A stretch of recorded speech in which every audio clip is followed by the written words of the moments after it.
Timnas Indonesia harus menyerah 2-1 saat bertandang ke markas Cina di lanjutan babak 3 kualifikasi Piala Dunia Zona Asia. Timnas Indonesia yang datang dengan misi mencuri 3 poin setelah ditahan imbang Bahrain secara kontroversi, menurunkan skuad yang berbeda dari pertandingan sebelumnya. Pelatih Sinteyong menurunkan Asnawi Mangkualam sebagai kapten tim dengan Sain Patinama di posisi bek kiri serta Witan Sulaiman yang dipasang di posisi trio lini depan. Hasilnya, Timnas Indonesia sebenarnya mampu menguasai jalannya pertandingan dan menekan lini pertahanan Cina.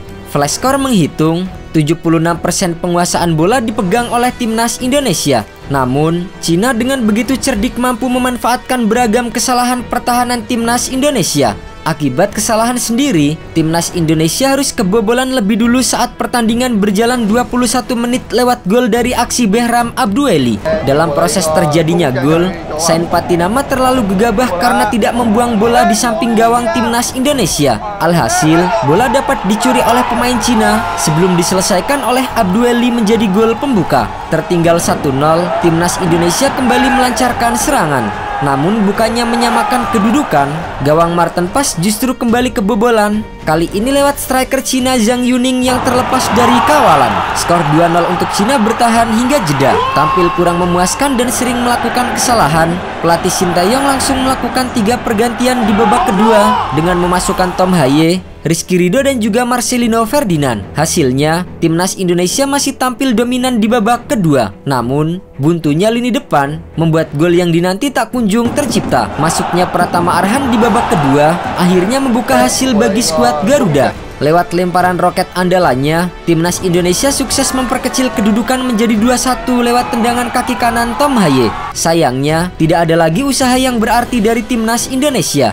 Pasukan Garuda pun harus mengakui kemenangan Cina dengan skor 2-1. Dalam konferensi pers usai pertandingan, Sinteyong mengakui Cina memiliki keinginan lebih kuat untuk menang ketimbang Indonesia. Pertama-tama, selamat kepada tim Cina atas kemenangannya.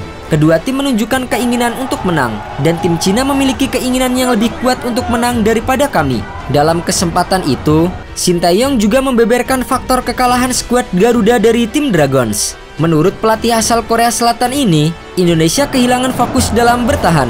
Indonesia memiliki masalah dengan menurunnya konsentrasi dalam pertandingan. Bola pertama seharusnya lebih fokus, dan bola kedua justru kehilangan kendali. Ini yang harus kita renungkan. Meski baru saja menerima kekalahan pertamanya, skenario Timnas Indonesia lolos ke Piala Dunia 2026 tetap terjaga. Masih ada 6 pertandingan tersisa lagi untuk menjaga asa lolos Piala Dunia 2026. Kabar baiknya, Timnas Indonesia dalam kondisi yang masih bersaing di klasemen grup C.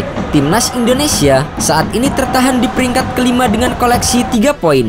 Kekalahan dari Cina di laga kali ini tidak menyeret turun posisi Timnas Indonesia. Pasalnya, Cina mengantongi selisih gol yang lebih buruk. Timnas Indonesia hanya minus 1 gol, berbalik 9 gol dari pihak The Dragons. Dengan demikian, jalan Timnas Indonesia untuk bersaing di klasemen grup C masih terbuka. Persaingan grup C pun masih berjalan dengan ketat. Australia yang di luar dugaan mampu menahan imbang Jepang 1-1, saat ini menempati posisi runner-up klasemen dan hanya terpaut 2 poin dari Timnas Indonesia. Bermain di kandang Jepang, tuan rumah tertinggal 0-1 dari Australia pada menit ke-58 lewat gol bunuh diri dari Shogo Taniguchi. Penantian panjang Jepang mencetak gol membuahkan hasil pada menit ke-76.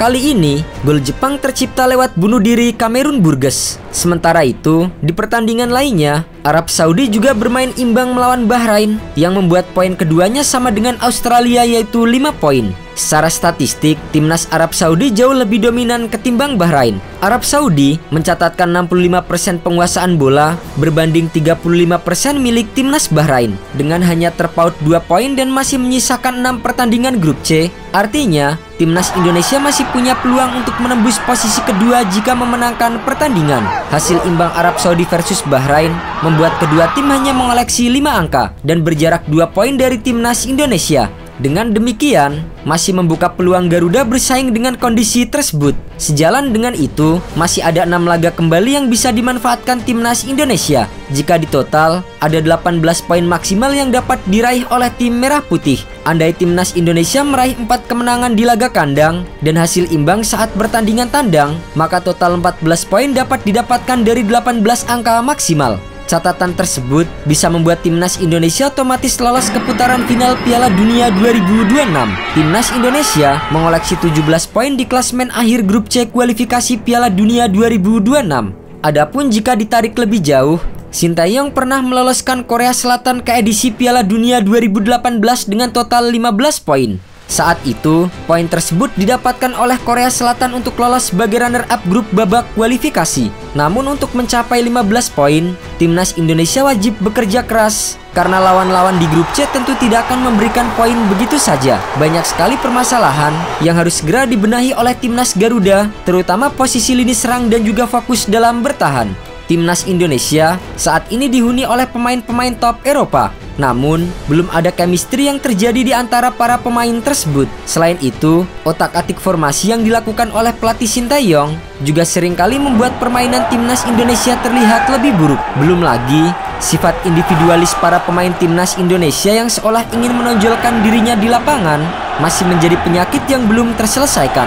Dalam pertandingan melawan Cina, beberapa kali timnas Indonesia kehilangan bola akibat pemain yang terlalu lama memegang bola. Untuk itu, kedepannya melawan Jepang, timnas Indonesia diharapkan tampil dengan tim terbaik sejak menit pertama dan memainkan sepak bola sebagai sebuah tim yang berjuang untuk meraih kemenangan.